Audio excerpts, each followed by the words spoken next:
Michel Rosenweg, vous avez un petit peu quelques difficultés pour venir ici. Enfin, ça n'a pas été simple, avec des personnages étonnants qu'on n'a pas l'habitude de voir dans un pays libre.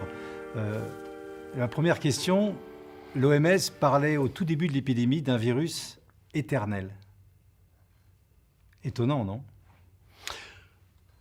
Oui, étonnant et pas étonnant, parce que moi, c'est le sentiment que j'ai eu dès le départ, quand ce virus est arrivé, et surtout la manière dont il a été traité. J'ai eu cette intuition, et même cette conviction, que j'ai toujours d'ailleurs, et qui s'est vérifiée, que ça allait durer, que ça allait s'inscrire dans la durée, et que ce n'était pas du tout provisoire. Et là, 7 mois après on va dire le début de l'épidémie, quel regard le philosophe pose sur la situation dans laquelle on se retrouve aujourd'hui ? Alors moi, j'ai toujours travaillé avec la même méthode, et dans mes travaux sur les drogues, ça a été pareil. C'est-à-dire que ce qui m'intéresse, c'est de voir ce qui se passe au-delà de l'apparence, au-delà des mots, en travaillant à partir des faits. Donc moi, ce qui m'intéresse, c'est d'abord de travailler sur les faits, et rien que les faits, et les événements. À partir des faits, il y a le déploiement d'un discours. Et le discours, forcément, perd une part de ce qui se passe dans la réalité. C'est la grosse différence qui existe entre la carte et le territoire. C'est une notion qui a été mise au point par un des pères de la PNL, Korminski, si mes souvenirs sont bons. Et donc, c'est ça qui est intéressant, c'est de pouvoir voir quel est le sens qui se dégage finalement du discours sur l'objet. Donc, ça a toujours été ma démarche, une démarche qui se situe entre l'épistémologie, la phénoménologie, la linguistique, la psychanalyse aussi, c'est de pouvoir dégager un sens à partir de ce qui se dit.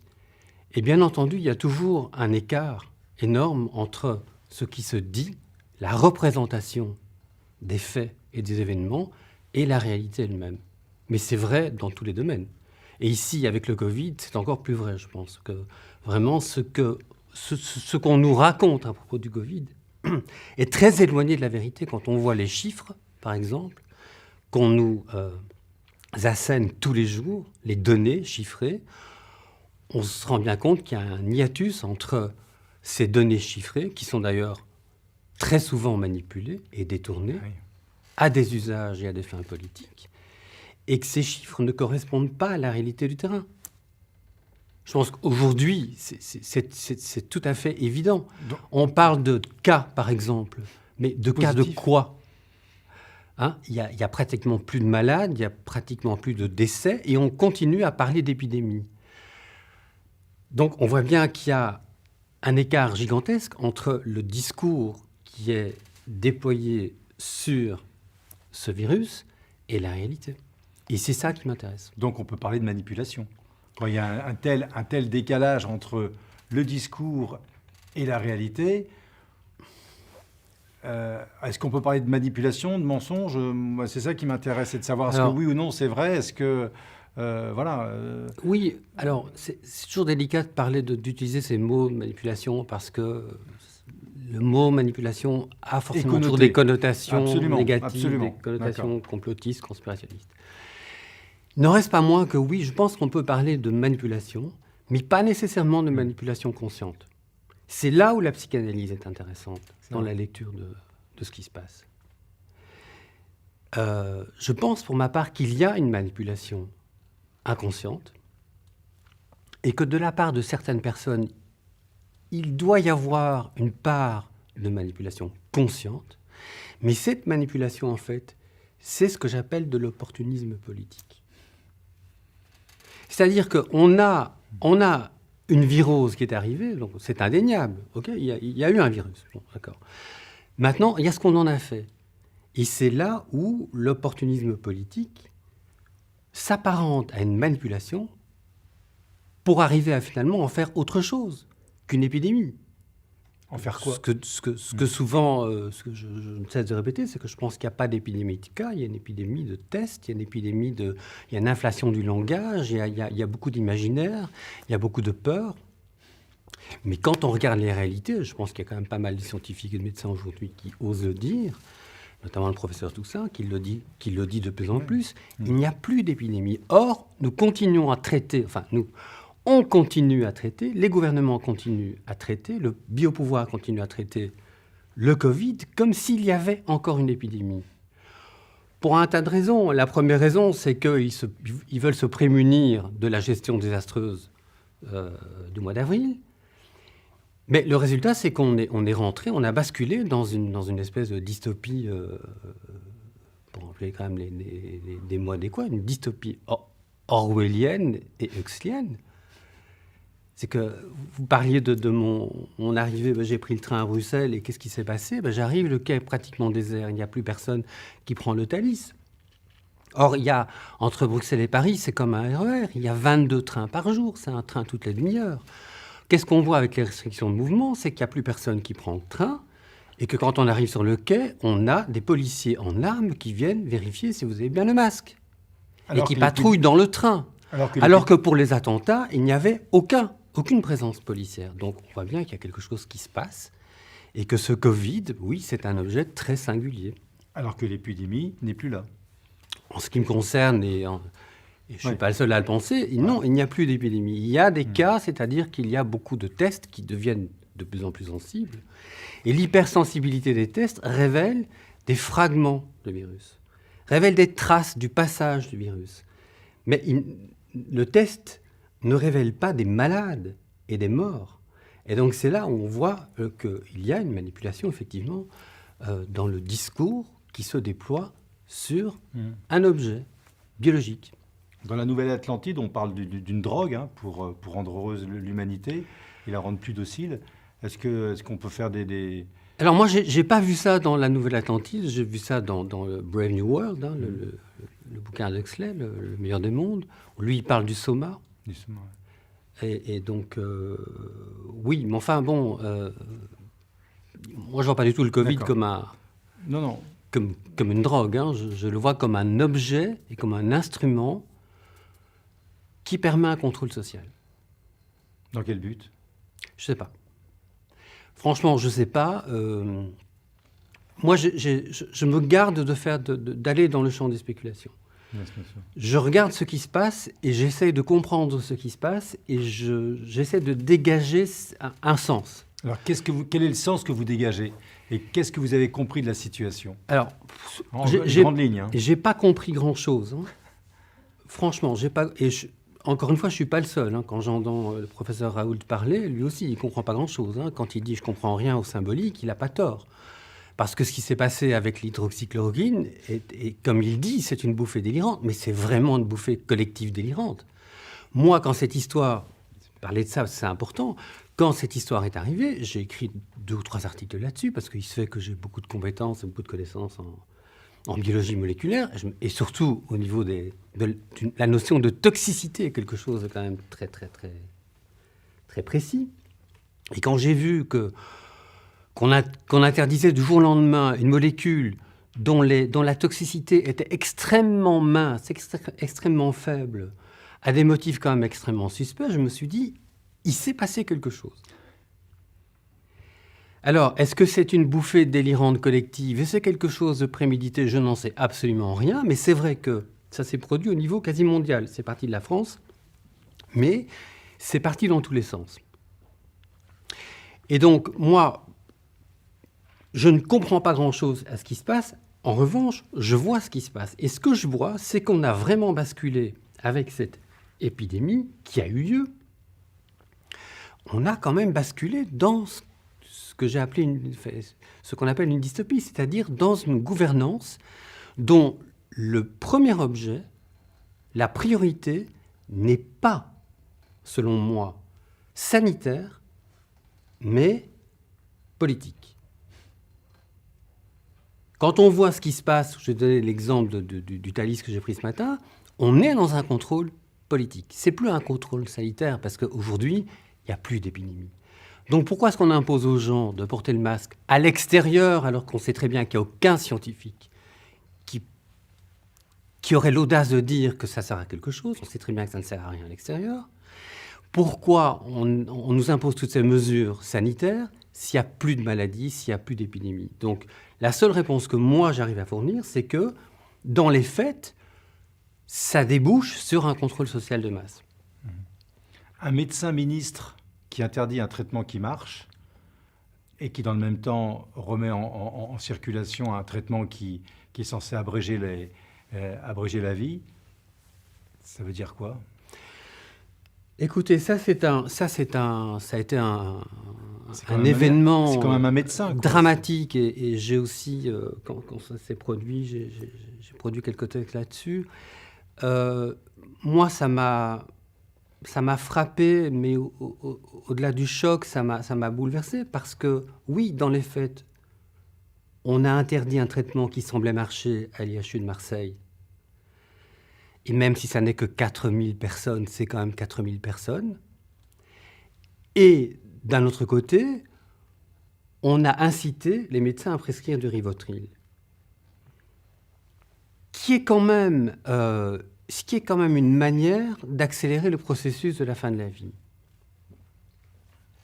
Donc, il y a un parfum, je vais dire ça comme ça, un parfum d'eugénisme qui flotte sur cette affaire de on interdit un traitement qui semble marcher et on décrète tout d'un coup qu'une molécule qui a été bouffée par des milliards de personnes sans risque, on l'interdit, et de l'autre côté, on encourage la prescription d'une molécule qui accélère la fin de la vie. Donc, ça pose une sérieuse question éthique, politique, éthique, de société. Pourquoi?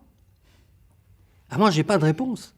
Je n'irai pas plus loin, mais je constate les faits, et je veux dire, ce que je dis là est vérifiable. Donc, mais je ne peux pas aller au-delà. La médecine est là pour rassurer, pour soigner. On a l'impression que là, elle est là pour faire peur. Quand on voit certains médecins sur les plateaux de télé, d'ailleurs, je vais vous inviter à réagir sur une vidéo. Oui. Tu parles de la 21. On n'a pas dit que tout ce qu'il a fait était pas bien, mais quand vous avez un produit, il y a des preuves qui montrent que ça marche pas, et vous dites prenez de l'hydroxychloroquine, vous serez protégé. C'est comme quand vous aviez la BD de Lucky Luke avec le remède miracle, où on dit aux gens prenez ça et vous allez Pardon, Martin, mais moi j'ai entendu Christian Estrosi dire, mais j'ai été soigné grâce à l'hydroxychloroquine. J'ai été soigné. Il y a cru, la croyance. Il a cru peut-être parce qu'il a vécu cela et il s'est dit quand j'ai pris ce médicament, j'ai plus eu de fièvre et ça allait mieux. Oui, mais c'est pas vrai. Sauf que c'est pas vrai. Sinon on l'aurait vu dans les études. Donc en fait, il y a le hasard qui fait qu'il a été mieux et lui, il a beaucoup de hasard. Il y en a beaucoup qui ont témoigné. Il a imputé ça à l'hydroxychloroquine et c'est là qu'on voit qu'il faut que la science intervienne dans la médecine. Sinon, je suis désolé, c'est du charlatanisme. On peut dire tout ce qu'on veut. On se retrouve là, otage entre des scientifiques sur les plateaux télévision qui se s'entre-déchirent, c'est insupportable. Oui, c'est insupportable. En même temps, selon l'expression consacrée, je trouve que c'est pas plus mal parce que ça a révélé une chose qui est banale pour les professionnels de la santé. Moi, j'ai fréquenté des médecins, des scientifiques, des pharmacologues, des biologistes pendant toute ma carrière.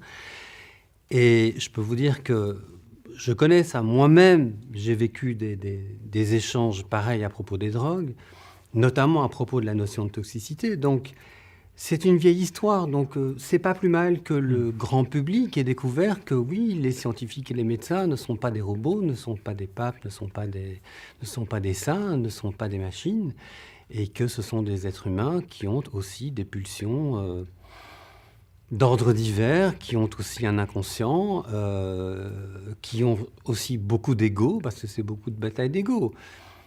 Ça n'en reste pas moins très insupportable d'entendre professeur Raoul, pour lequel j'ai vraiment beaucoup d'estime.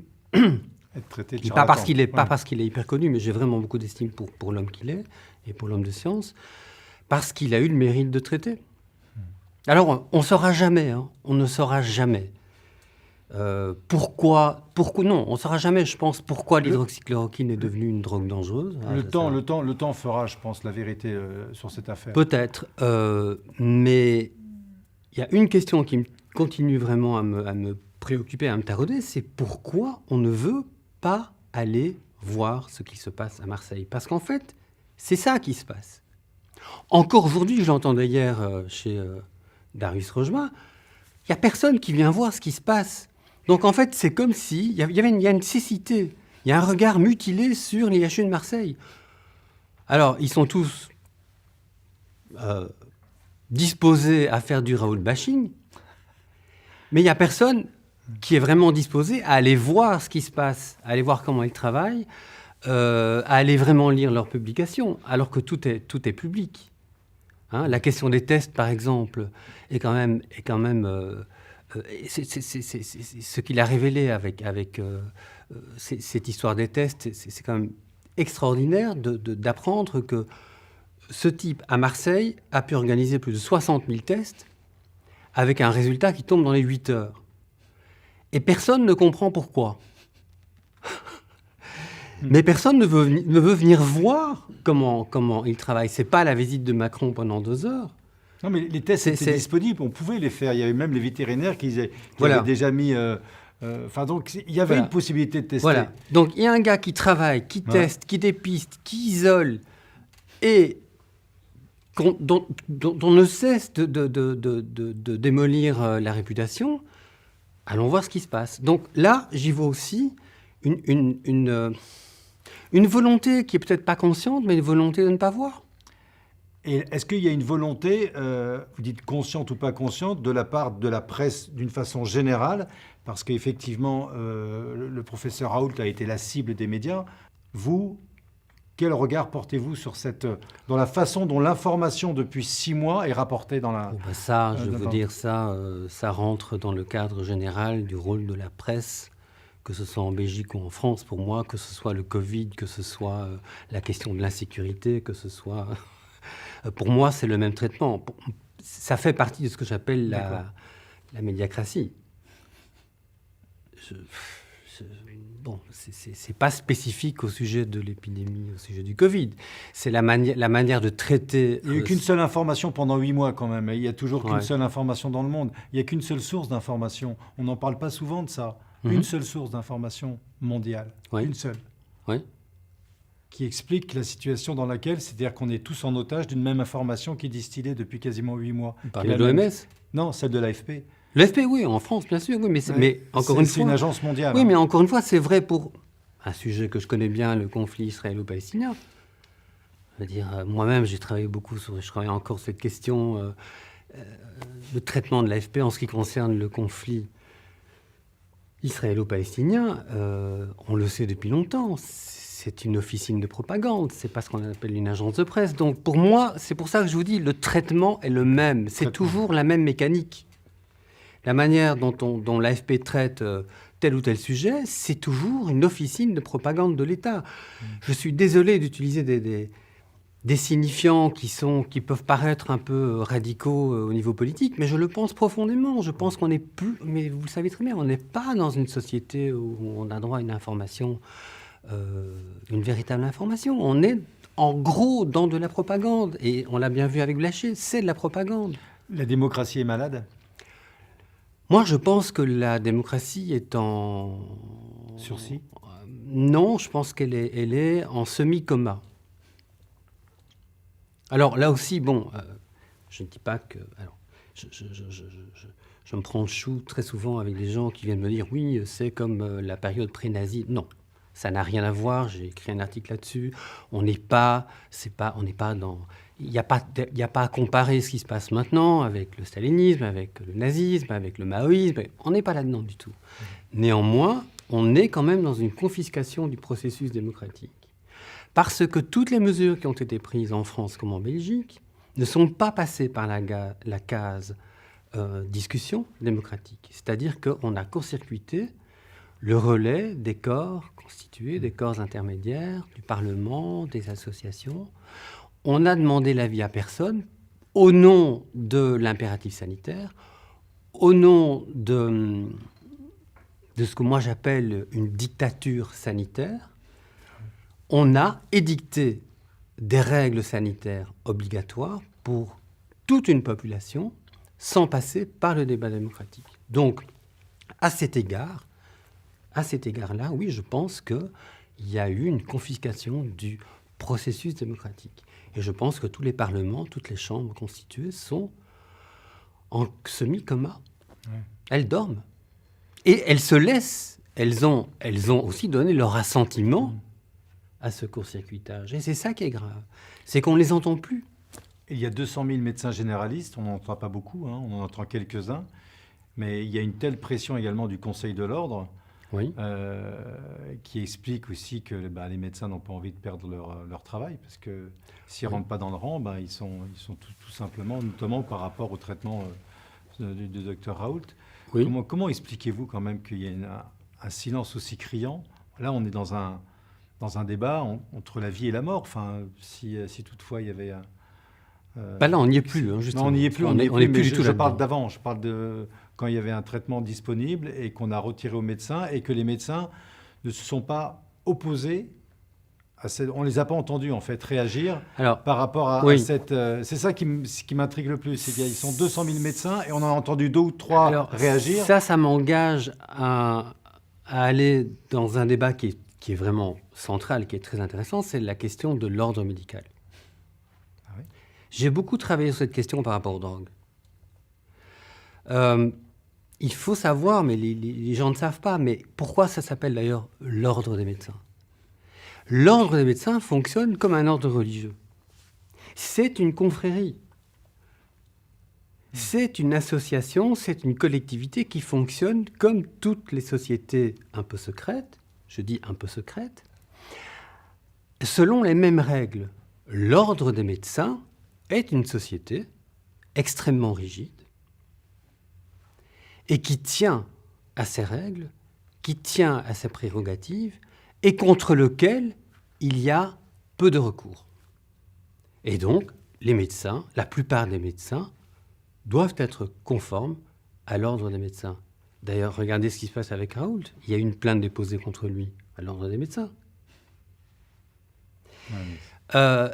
Mais ça, c'est une vieille histoire. Quand on regarde l'histoire de la médecine, historiquement, elle vient de la religion. Au départ, c'était des prêtres. Des prêtres quitte à renier leur serment d'Hippocrate. Oui, parce que la médecine, je le répète, il faut un peu connaître l'histoire de la médecine. La médecine est sortie de la religion pour s'organiser en ordre médical, mais il y a des reliquats. Et donc, on flotte très souvent entre science et religion, et entre médecine et religion, dans certains cas. Et je pense que le Covid le montre, pour ce qui me concerne. En tout cas, le Conseil de l'Ordre s'est complètement aligné sur les décisions du gouvernement, à chaque fois. Oui. Notamment concernant l'interdiction d'hydroxychloroquine ou réservée uniquement aux personnages en fin de vie. Justement, la décision du professeur est très intéressante, du professeur Bernard Chauvin, qui était le président du Haut Comité pour la santé publique, qui a interdit ou qui a réservé ce traitement uniquement pour les personnes en fin de vie et qui a déclaré, je crois que c'est un article du Canard enchaîné, qu'il avait subi des pressions de certains médecins pour interdire ce traitement et le réserver aux personnes en fin de vie. Donc c'était le réserver à une unité qui était nullissime puisqu'il ne servait strictement à rien. Et en même temps, l'interdire pour les médecins. Oui, ce qui est une manière de montrer qu'il ne marche pas. Puisque Raoult n'a pas cessé de dire que c'est en amont qu'il faut le prescrire. Non, c'est quand même énorme. C'est énorme. Mais il y a plein de choses énormes. Il y a cette histoire-là est énorme, le Rivotril est énorme, le port du masque obligatoire est énorme, et on sait très bien que c'est une décision politique et pas une décision scientifique et médicale. L'histoire du vaccin, il y a beaucoup de choses à dire sur le vaccin, mais le vaccin, comme je l'écris, est devenu l'horizon politique contemporain. Nous ne fonctionnons plus que à l'aune de cet horizon politique, vaccinal. Et tout est organisé en fonction de cette arrivée d'un vaccin qui nous protégerait tous contre ce coronavirus, dont la dangerosité est quand même extrêmement minime quand on voit de nouveau les chiffres. Là encore, on est carte et territoire. Quand on voit le territoire du domaine, l'extension du territoire du domaine du virus, réelle, et quand on voit ce qu'on en fait, c'est nouveau, c'est une bouffée délirante. Pourquoi, d'ailleurs Raoult le dit souvent, pourquoi les gens iraient se vacciner contre un vaccin, contre une maladie plutôt, qui tue 0,3% des gens. Ouais. Et pourquoi le rendrait-on obligatoire? Donc, et on est de nouveau dans une incohérence énorme. Carte, territoire. Maintenant, de nouveau, on peut spéculer. Pourquoi? Je crois qu'il n'y a personne qui peut répondre honnêtement à cette question, sauf les gens qui pratiquent vraiment les vraies idées conspirationnistes et qui se mettent à associer la 5G, le vaccin, le virus, le biopouvoir organisé en pouvoir totalitaire mondial par le nouvel ordre mondial. Bon, c'est une limite à laquelle moi j'irai pas. Mais il n'en reste pas moins que, j'ai envie de dire, ça sent pas bon. C'est un peu le sens de mon article, le masque et la vie. Il y a quelque chose qui ne sent pas bon dans ce qui est en train de se produire aujourd'hui. Voilà, il faut être en alerte. Et moi, je suis très, très en alerte.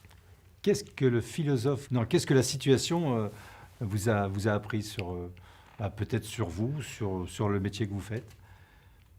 Qu'avez-vous appris de cette situation? Ou que retenez-vous? Dans le désordre, la première chose, c'est que je pense qu'il y a beaucoup d'inconscients dans ces comportements politiques. Il y a bien sûr des parties très conscientes, mais il y a beaucoup d'inconscients.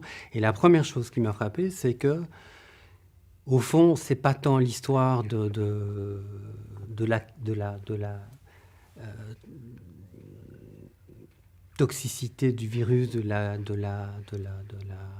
du caractère virulent du virus, c'est pas tellement ça qui est révélé. Ce qui est révélé, c'est que le dernier grand tabou, c'est la mort. Et ça nous mène vers une discussion, pour moi, qui est fondamentale, une discussion spirituelle. C'est que ce que ça révèle pour moi, c'est qu'on est dans une société qui est finalement hyper matérialiste. Et ce que nous avons perdu, et ce que ça montre, cette affaire du Covid, c'est que nous avons basculé dans un hyper matérialisme et que c'est toute la dimension spirituelle, affective, émotionnelle qui est mise de côté, qui est mise à l'écart. C'est ça qu'on est en train de perdre. Je vais donner un exemple. Tous les pro-masques, qu'est-ce qu'ils disent aux personnes qui se disent « mais enfin, pourquoi ?» Anti-masque et pro-masque, c'est très réducteur. Mais bon, toutes les personnes qui justifient le port du masque, qu'est-ce qu'elles disent? C'est une manière d'être altruiste. C'est une manière de protéger les autres de la mort et de la maladie. Donc, c'est de nouveau, ça fait partie de l'horizon politique. C'est en fait la question de la mort. Mais ça montre bien que les êtres humains, aujourd'hui, et surtout depuis le Covid, sont considérés comme des corps. Des corps faits de cellules, d'organes, de mécanismes physiologiques, et pas comme des êtres humains à part entière. Donc ce qui est mis de côté dans toutes ces mesures sanitaires d'exception, c'est la dimension proprement humaine. Nous ne sommes pas que des corps. Toutes les plus grandes philosophies orientales nous l'enseignent. Nous ne sommes pas que des corps, nous sommes des êtres humains avec des affects, des émotions, des sentiments, des craintes, des pulsions, un inconscient et une dimension spirituelle. Teilhard de Chardin disait « Nous ne sommes pas des êtres humains faisant une expérience spirituelle, au contraire, nous sommes des êtres spirituels faisant une expérience humaine. » Ça vaut ce que ça vaut. Moi, personnellement, j'y attache beaucoup d'importance. Et bon, la première grande leçon, pour moi, c'est ça. C'est que on a basculé dans un monde hyper-matérialiste où toute cette dimension, elle est totalement évacuée. Mais ça, c'est à cause de l'enseignement de la médecine. Ça fait 400 ans de médecine qu'on nous enseigne en médecine qu'il n'y a rien après la mort, quoi. Oui, qu'après le cerveau, c'est terminé. Bien sûr. Que l'âme n'existe pas. Oui. Mais donc, ça engage, pour moi, cette question-là qui va dans plusieurs directions. Donc, j'ai remarqué quelque chose de très important. Quels sont je pense qu'il y a une piste intéressante pour essayer de comprendre qui sont les pros et les antis. C'est-à-dire qui sont les personnes qui s'opposent aux mesures sanitaires et qui alertent, et ce qu'on appelle les lanceurs d'alerte, et ceux qui y adhèrent de manière extrêmement automatique, compliante, facile. Je pense que c'est une question de sensibilité. J'ai remarqué dans mon entourage proche et dans mes contacts sur Internet que, parce que c'est une toute petite minorité des personnes qui pensent autrement, qui ne pensent pas en rond, ces personnes sont souvent des personnes très sensibles, voire hypersensibles. On sait très bien que les hypersensibles, c'est 4% de la population, 5% tout au plus. Et on retrouve la même proportion, en fait, entre la masse des gens. Quand on voit les sondages, il y a eu un sondage hier soir en Belgique sur les mesures sanitaires, on voit qu'il y a une majorité écrasante des gens qui sont pour la continuation de ces mesures et une toute petite, une infime proportion des gens qui s'y opposent. Eh bien, je fais l'hypothèse que cette petite proportion de gens, ce sont des personnes qui sont hypersensibles et qui ont cette dimension, qui sont sensibles à la dimension émotive, émotionnelle, affective, sentimentale, spirituelle, et qui ne considèrent pas l'être humain que comme un corps. Voilà ce que ça m'inspire. Michel Rosenweg, l'avenir, vous le voyez comment? L'avenir à court terme, en quelques mois, comment on va sortir de cette crise? Je ne sais pas. Franchement, je suis de nature, je suis quand même un pessimiste, réaliste. Donc, c'est pas l'optimisme ne fait pas partie de ma nature et de ma personnalité. Ça, c'est aussi toutes mes origines. Et donc, c'est justement parce que, en tant que juif, les juifs ont toujours été les canaris dans les mines. Et la première question qu'un juif se pose quand il se passe quelque chose d'important, c'est est-ce que c'est bon pour nous? Bon. Et donc, c'est pour ça que j'ai écrit cet article avec le canari dans la mine. Quand ça a commencé comme ça, quand je me suis rendu compte qu'en sortant de chez moi, je me faisais accoster par un flic qui me demandait de mettre le masque et que je devais mettre mes coordonnées pour aller boire un verre, etc., je me suis dit, il y a quelque chose qui se passe. Et je me suis dit, je suis le canari dans la mine. Qu'est-ce que c'est que cette histoire de fou? Alors que pendant l'épidémie, pas de masque, machin. Donc, ça ne va pas. Il y a une inconnaissance. Bon. Donc, je ne suis pas optimiste. Je pense qu'on n'en sortira pas avant longtemps. Je pense que ces mesures, et je l'avais vu dès avril, autour de moi, je disais à mes proches, non, ce n'est pas provisoire. On en a pour des mois, si pas des années. Pour une raison très simple. Si on applique de telles mesures radicales aujourd'hui, dans une situation qui n'est plus une situation d'épidémie, qu'est-ce qu'on fera si demain il y a vraiment une deuxième vague?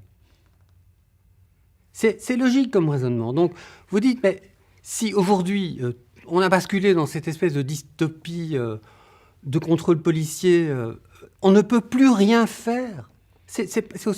On ne peut plus rien faire sans ces mesures. Donc si on nous impose ça alors qu'il n'y a pas lieu, qu'est-ce que ce sera si demain il y a une nouvelle épidémie, s'il y a un autre virus? Ce sera pire encore.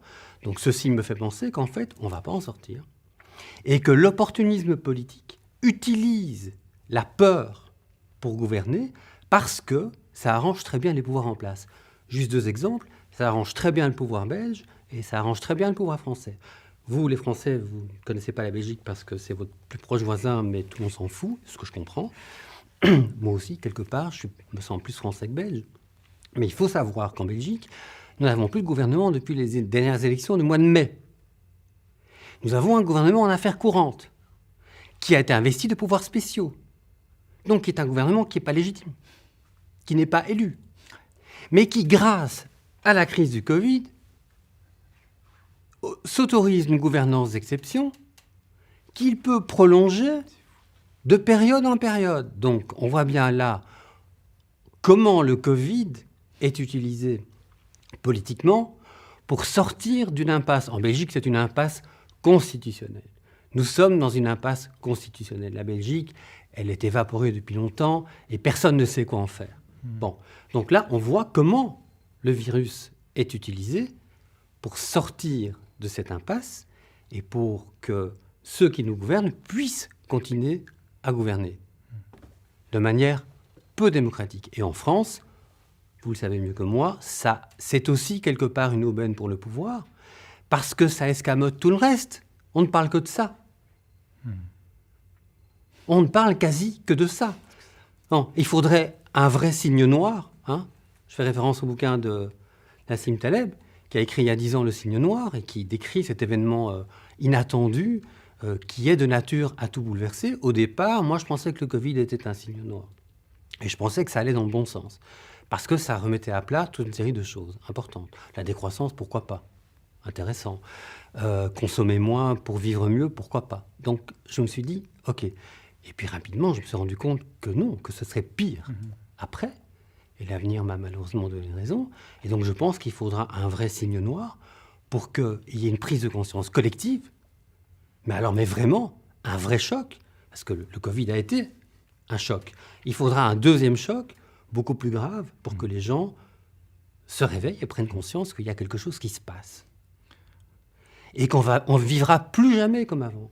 Parce qu'il va y avoir des rhumes bientôt, des grippes, des rhinovirus, des influenza, tout ce que vous voulez. Et donc, il va y avoir un rush, c'est déjà le cas, il va y avoir un rush sur les hôpitaux, on va tout confondre. Excusez-moi, c'est un bordel total. Donc non, je ne suis pas optimiste. Le fait d'avoir trouvé comme ça 700 milliards de nulle part pour indemniser toutes les personnes de ce confinement européen, est-ce que ça joue aujourd'hui dans la passivité, dans l'attentisme de la population? Oui, je pense que ça c'est assez inédit. Moi je suis assez nul en économie. J'ai essayé de comprendre certaines choses, mais je me suis rendu compte quand même que les économistes étaient un peu vaseux sur la question. C'est une science, enfin c'est même pas une science, c'est un domaine que je trouve très, très énigmatique, mais effectivement, contrairement à 1929, on a fait marcher la planche à billets et on a donc maintenu à bout de bras, on a endigué un désastre socio-économique qui aurait pu être de nature, effectivement, à provoquer un choc. Combien de temps ça va durer, j'en sais rien. Encore une fois, j'ai vraiment pas de compétences en économie, mais je suis d'accord avec vous, ces 700 milliards permettent d'éviter un choc. Parce que et de maintenir la population. Bien sûr, parce que ça ne vous a pas échappé, les bourses ont chuté très gravement pendant quelques jours. C'est tout. Après, elles ont magnifiquement remonté. Et aujourd'hui, les bourses, en tout cas la place financière, se portent très bien. Plus que très bien. D'ailleurs, à ce sujet-là, juste une information, je ne sais pas si vous l'avez, le président de Twitter vient d'investir 25% de sa fortune dans le Covid, dans la Covid maintenant. Twitter, Covid. Oui, le Covid profite. Les données, c'est juste. Le Covid profite au numérique, profite au commerce en ligne, profite à l'accès à distance, profite à tout ça. C'est-à-dire, elle profite aux GAFAM. Alors, encore une fois, on peut constater, ça, c'est pas être conspirationniste de le dire, c'est une évidence, ça profite aux GAFAM. Maintenant, c'est sûr que les 700 milliards, c'est une manière d'éviter un désastre sociologique. Mais ce n'est que le repousser, parce que si la situation continue, à un moment donné, les gens, ils vont... Sincèrement, je ne sais pas. Et je ne vois pas de raison pour lesquelles ça ne pourrait pas continuer.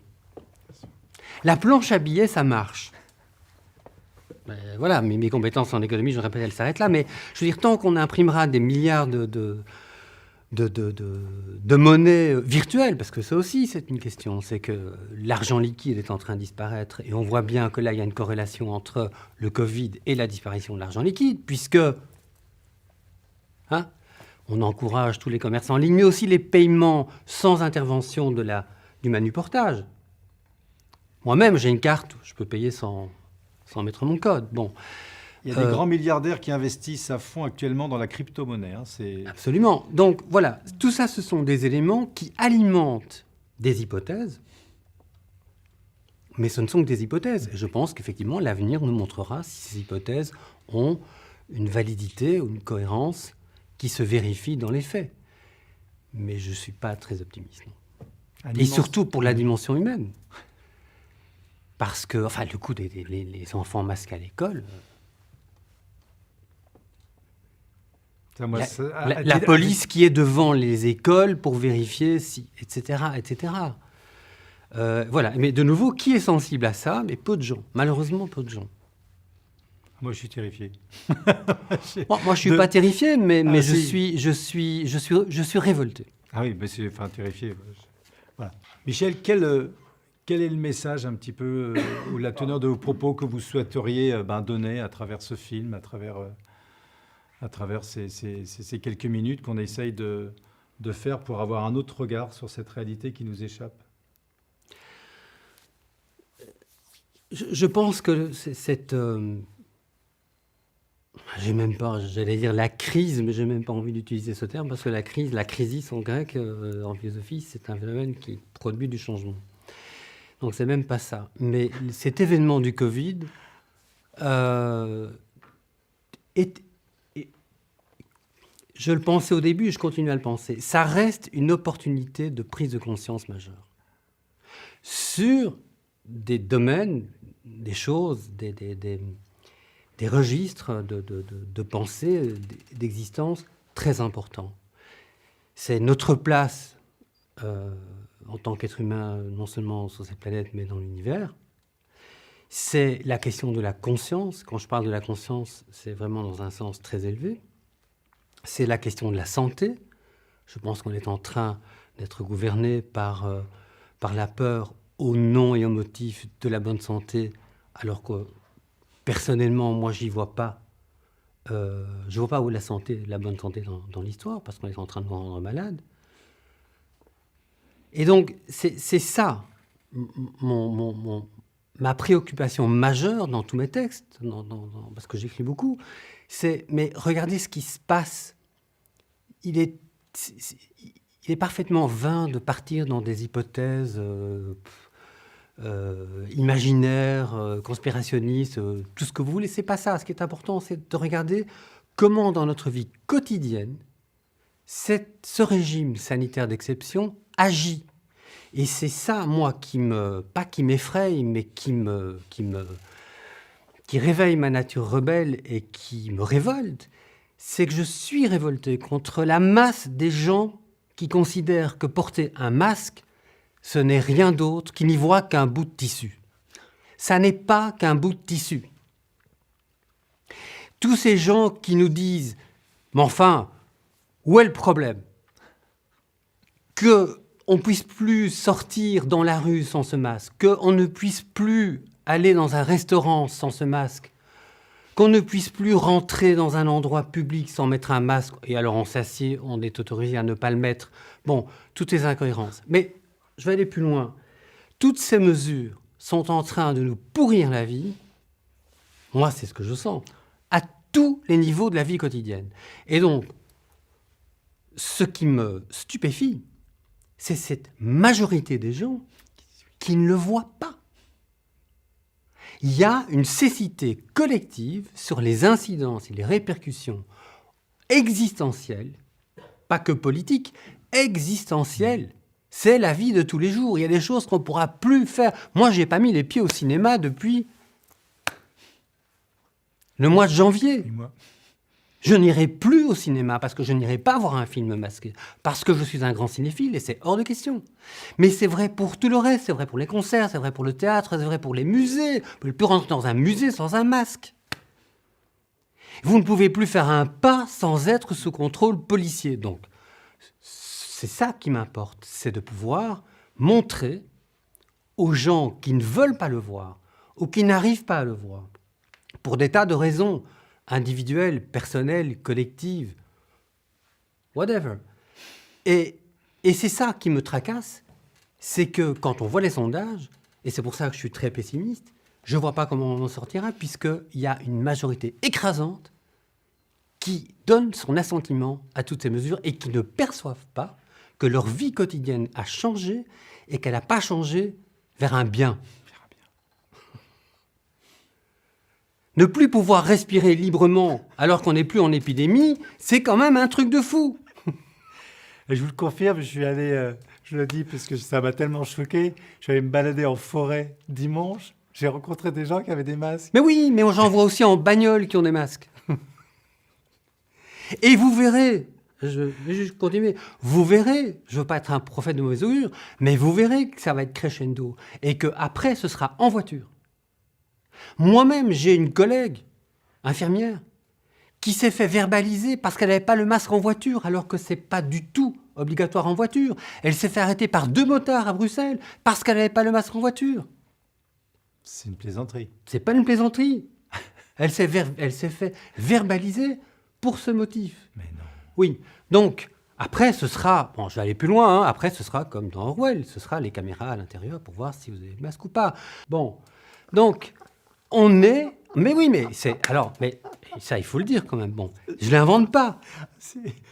C'est préconisé, d'accord? Donc, on est bien dans une dystopie hallucinante. Et je pense que l'humanité, là, en tout cas celle qui nous gouverne, elle a perdu la boule. Et si elle n'a pas perdu la boule, et si c'est intentionnel, alors c'est un très, très mauvais cauchemar. Mais là, moi, je ne vais pas plus loin, j'en sais rien. Voilà. Un immense merci, Michel.